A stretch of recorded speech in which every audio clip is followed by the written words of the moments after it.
An often repeated criticism of Bhagavad Gita is that it supports and sanctifies caste system.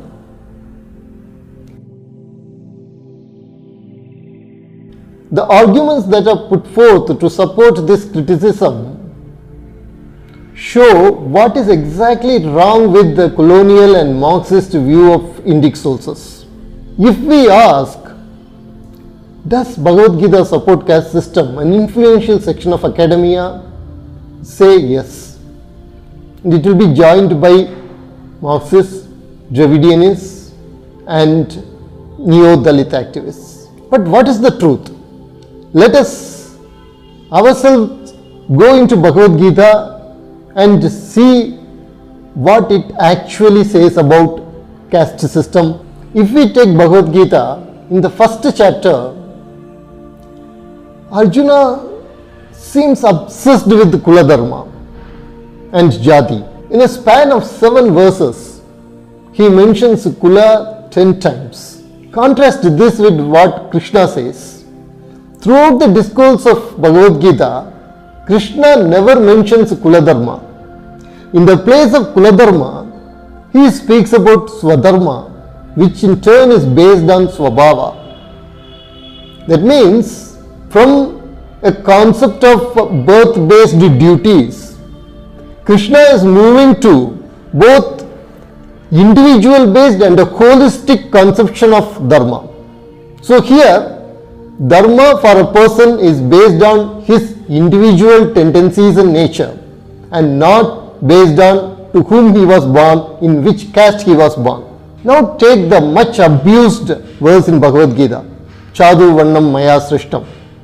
In this, again, Krishna's choice of words is very important. He says, Chadu Vannam Maya Srishtam Kuna Karma Vibhagasa. Had Krishna intended that Varna should be based on birth, he could have very well used the words Kula Janma Vibhagasa. He didn't use those words. He used the words Guna Karma Vibhagasa. So it is very clear that Sri Krishna is stating a very new, very revolutionary idea of a person's duty and a person's dharma based on the person's worth, not his birth. All those who concentrate on the verse Chadu Vannam Maya Srishtam, they often ignore another more crucial verse that is available in the chapter that describes the Daivik and Asuric natures. That is chapter 16. In chapter 16, verse 15, Sri Krishna very clearly says that a person who calls himself highborn, a person who thinks that I have the ability and eligibility to do yajnas, such a person thinks so because he is deluded, and that is his Asuric nature.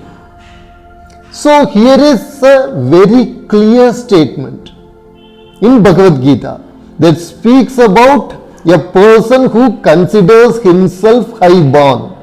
A person who considers himself highborn is described as a person deluded and a person who is having a demonic nature.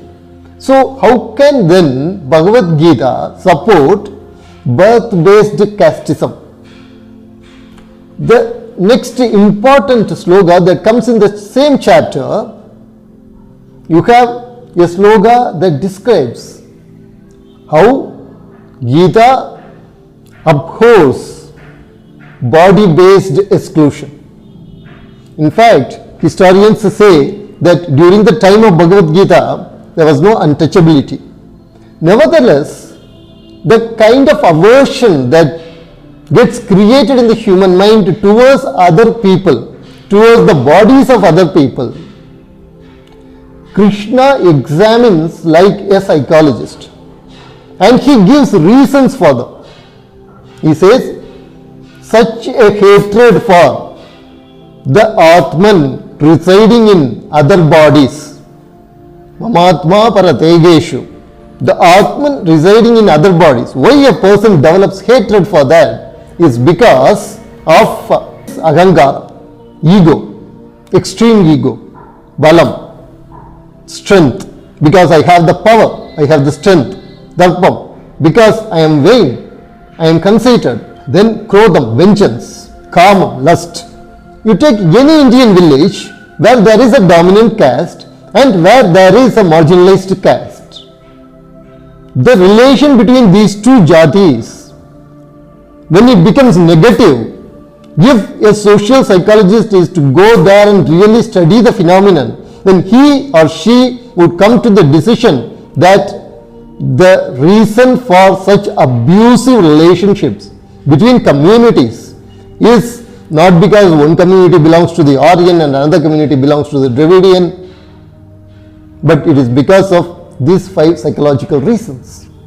So, if we use actually the framework that Krishna gives to understand the social evils, then we will be able to combat them more efficiently, more effectively. With the help of Bhagavad Gita, we can eradicate untouchability and we can bring in social justice and social harmony. Unfortunately, we are calling the very medicine that will cure our social diseases as the cause of the social diseases. This is done by vested interests. It is time we Indians understand that Bhagavad Gita is the best medicine for bringing social justice and social harmony.